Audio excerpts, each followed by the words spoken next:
warahmatullahi wabarakatuh. Perkenalkan, nama saya Serly Radika Kencana dengan NIM 231011252200032. Di sini saya melakukan tag video tugas UAS mata kuliah Psikologi Pembelajaran Anak Usia Sekolah Dasar dengan dosen pengampu Dr. Ririanti Rachmayani, Jamain, SPSI, MPD. Permasalahan yang akan dibahas adalah daya ingat pada anak sekolah dasar dalam mengatasi lupa dalam proses belajar.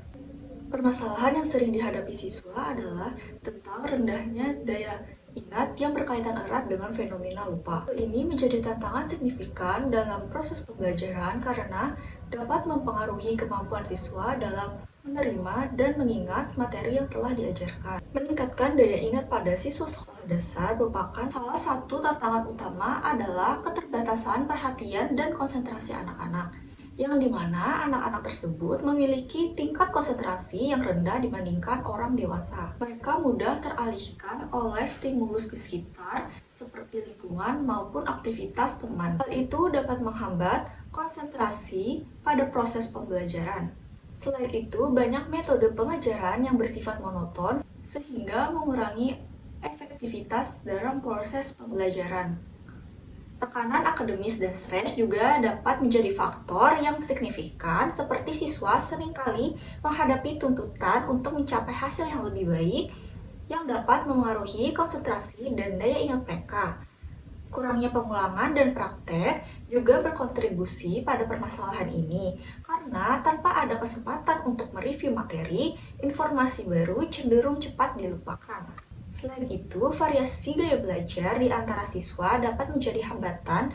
Ketidakcocokan antara metode pengajaran dan gaya belajar individu dapat membuat proses pengingatan menjadi lebih sulit. Lalu, ada juga seperti gangguan teknologi modern seperti smartphone dan media sosial dapat mengalihkan perhatian siswa dari pembelajaran formal sehingga mengurangi waktu dan fokus mereka dalam mengingat informasi. Daya ingat adalah kemampuan untuk menyimpan, mempertahankan, dan mengingat informasi. Dalam konteks pendidikan, daya ingat yang baik sangat penting karena kemungkinan siswa untuk mengakses kembali pengetahuan yang telah dipelajari saat dibutuhkan. Sebaliknya, lupa merujuk pada hilangnya kemampuan untuk mengingat informasi yang sebelumnya telah disimpan dalam ingatan.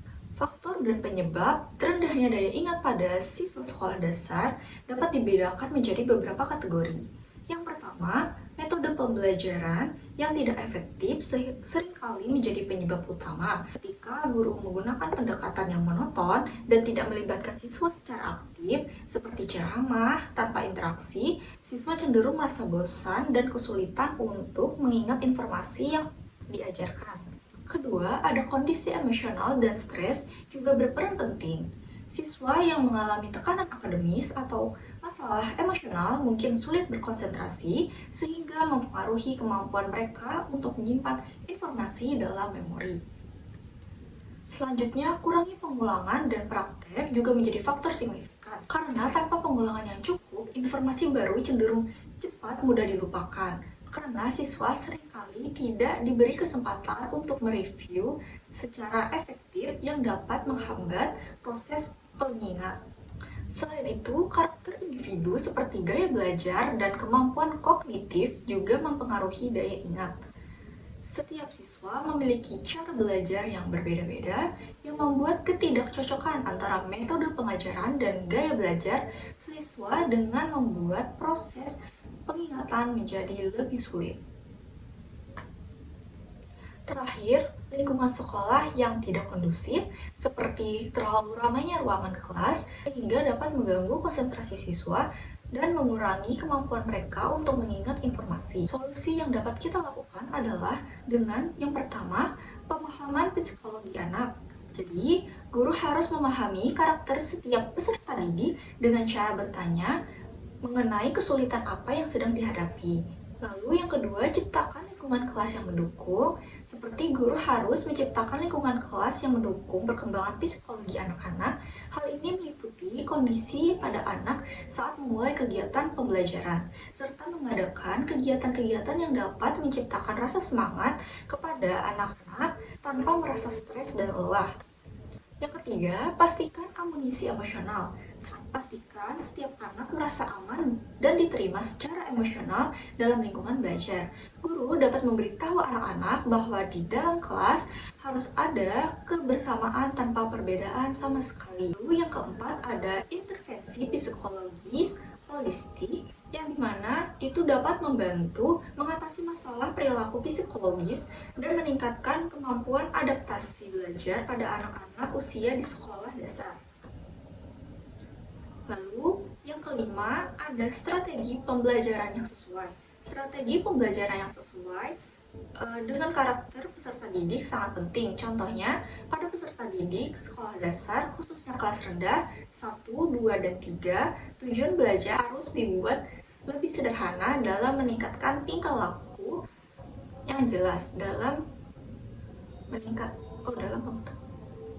Tujuan belajar harus dibuat secara sederhana dan dalam bentuk tingkah laku yang jelas. Materi pembelajaran harus dikaitkan dengan pengalaman peserta didik atau lingkungan di sekitarnya. Keenam adalah motivasi dan dorongan dari guru yang harus memberikan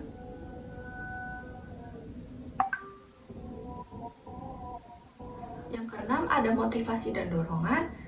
Guru harus memberikan motivasi dorongan agar perhatian kepada anak-anak dapat belajar dengan baik dan sungguh-sungguh.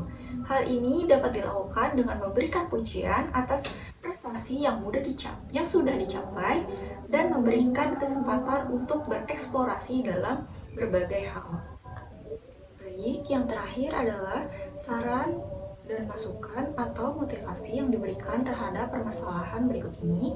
Yang pertama itu ada metode pembelajaran berbasis pengalaman, yang dimana menerapkan metode pembelajaran berbasis pengalaman atau proyek yang memungkinkan siswa belajar melalui praktik langsung. Misalnya, dalam pembelajaran sains, siswa dapat melakukan eksperimen sederhana yang relevan dengan materi sehingga mereka lebih mudah mengingat informasi.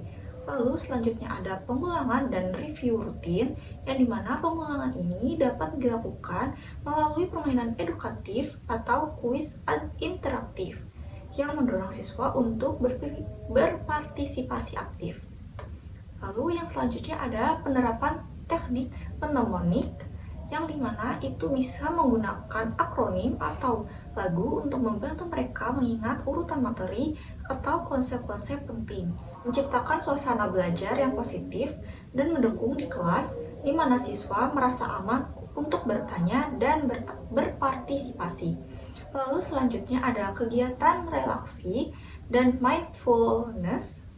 Kegiatan relaksasi dan mindfulness yang dimana itu dapat membantu siswa mengurangi stres dan meningkatkan konsentrasi. Aktivitas seperti pernafasan dalam atau meditasi singkat sebelum pembelajaran dapat membantu menyiapkan pikiran mereka untuk belajar.